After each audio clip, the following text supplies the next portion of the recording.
Ayan ang power supply niya. Power supply. Ito yung sinasabi kinokonek dito. Yan, dyan yung susok-sok. Tapos ito antena. Yan, ito yung susok-sok. Tapos 220 na. Yan. Yun. Tapos yung antena, dito naman. Oo. Automatic na yung Ito mahaba naman itong wire nitong antena. Abot-abot sa bubong. Oo. Hindi, kahit nga lang sa baba rin. Yan. Tapos ito, pwede naman siyang gamitin kahit na sa ilalim ng landing board. Ano?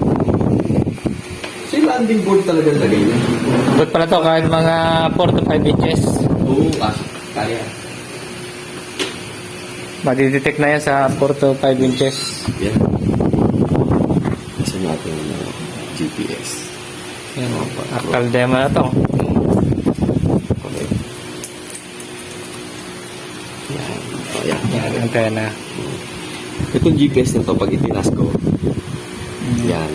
Mas Lalabas lalo- ng GPS dyan.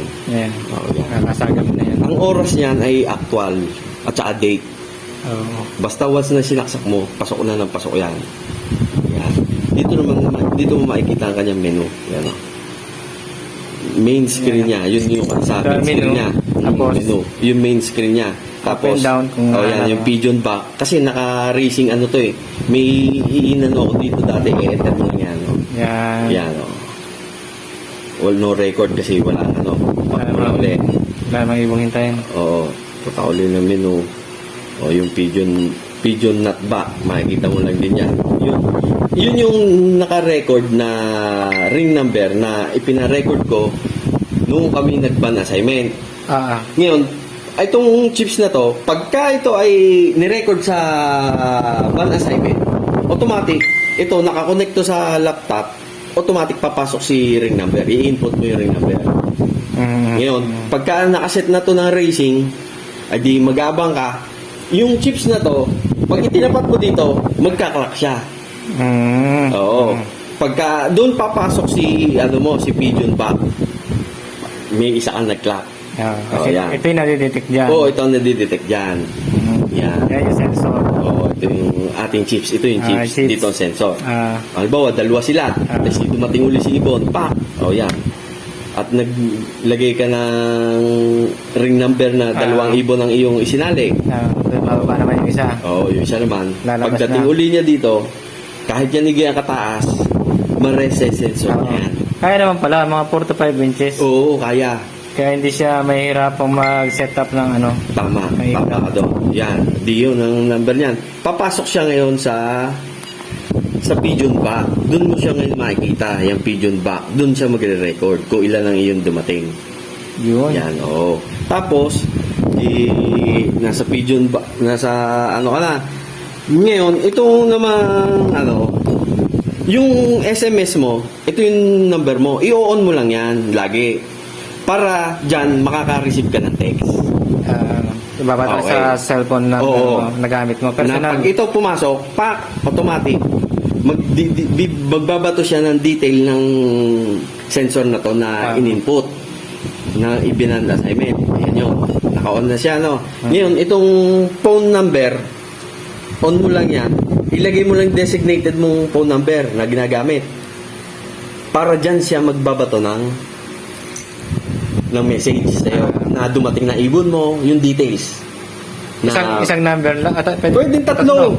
Kahit anong gamitin mo dyan. Pwede. Kung dual SIM ang cellphone mo, pwede. Pwede dalawa. Makaka-receive sila ng text. Tama. Ayun. Ito naman, madali naman input dyan. Lagay mo lamang ang cellphone number mo. O okay, enter mo lang, okay na. Ganun lang siya. Yan, simple lang naman yan Yung race management, pagka in-open mo si race management o race information, ilalabas naman dyan yung mga informasyon ng karera natin. Automatic siya na nagre-record siya pagka in-input lahat. Yan, yung log information mo, yan, nadyan din yan. O yan, katulad yan, lumabas na yung ating GPS. Ibig sabihin, na-sense na yung ating GPS. Gumana na yung signal niya. Ayan na yung ating coordinates. O yan, actual na yan. Malakas din pala. Oo. Kaya yan naka-satellite yan Ayan yung pigeon nut back na dito mo rin makikita. Kasi pag ini-input mo, yun nga. sa race, makikita mo talaga yun. Yung hindi pa dumadating at saka yung dumating na. Nandun yung sa back at saka back. Kahit nasa loob tayo ng bahay, Oo, pwede. Oh. Ayan yung race record. Makikita mo naman dyan, yung mga dumating mo yung race record. Wala tayong race record kasi hindi tayo nag-input ng karera kaya wala. Pero pagka yan ay may race record, nadyan yung ating designation. Halimbawa, Santa Ana, nadyan. Lahat na impormasyon, nadyan.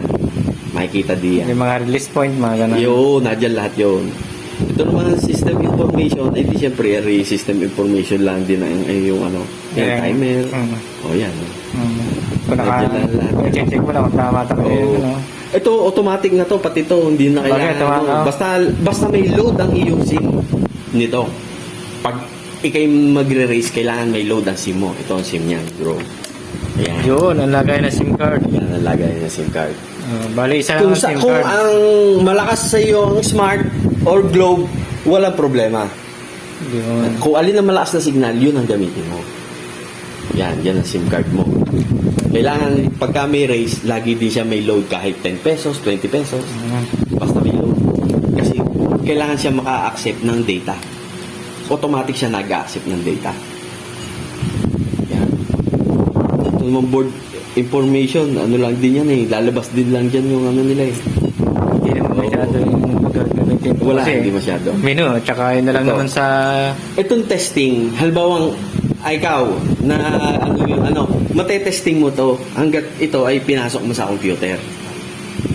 Yung parang nag-band assignment ka sa computer, gaganan mo na ipro-program mo ito. Ngayon, pag ito itinapat mo dito, maseses na lalabas yan sa information, sa testing, kung magte-testing ka.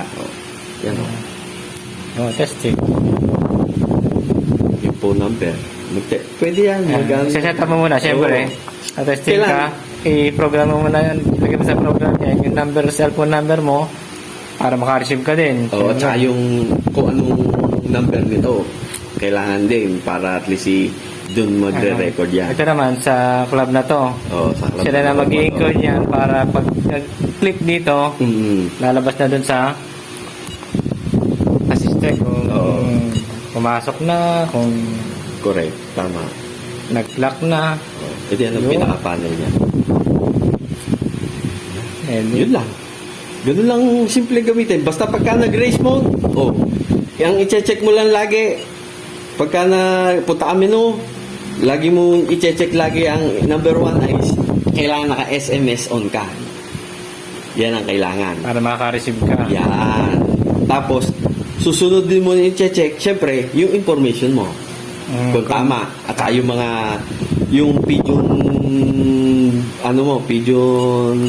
yung ni-record na pigeon. Para at least doon mo makikita. Yan. Yung race information, kailangan mo niya. Para at least dyan lahat ng informasyon. Kasi pagka nilagyan ng chips, i-check muna nila yun doon sa Oo, check na yun. Kaya, Itong chips, may may designated number na to. bago ikabit doon sa ibon natin. Oo. Ngayon, pag ikinabit mo na sa ibon natin at itinapat mo doon sa pang-ban assignment, re-read din na niya yun. Tapos papasok siya dito sa iyong i-clock. Kung makita mo ang nakalagay dyan na ganito mo, nadyan lahat yun. Makikita mo. Nadyan. Oo. Papasok na ngayon. Oo. Siya lang hihintayin natin pagka nagpauwian tayo. Yan. Yun ang mga aantayin mo. Yun ang sinasabi, makikita mo yung ibon na aantayin. Oo. Siya magkaklak yan. Tapos, pag to nag-clock, makikita mo to sa pigeon back. Kung sino yung number 1 mo, 2, 3, 4, 5, Yun. hanggang 6. Yung ranking nila kung sino nauna. Tapos yung mga hindi umuwi, doon mo naman makikita sa pigeon back.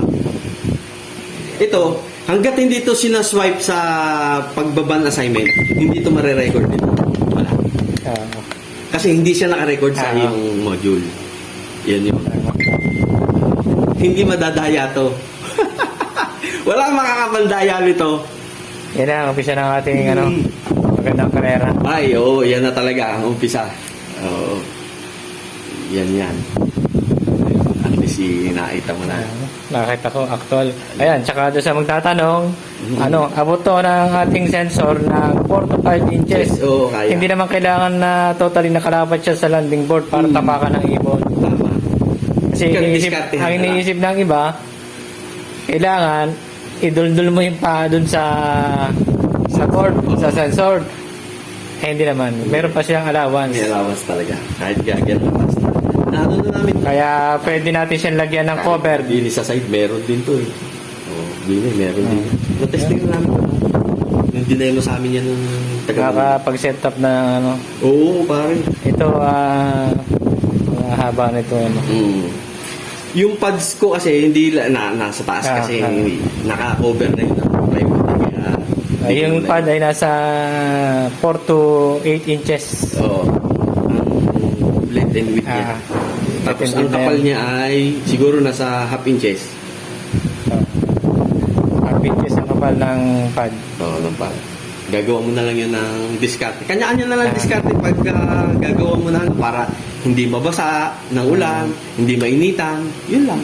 Hindi kasi iniisip ng iba, paano po nasa labas, mainitan? Ngayon, hindi kayo mag-aalala kasi meron pa siyang allowance na 4 to 5 inches na pwede nyo ilagay sa ilalim, pwede nyo taklo ba, lagyan ng cover, hindi mababasa. Mabasa, mainitan ng mainitan. Maabot na yun ang sensor niya.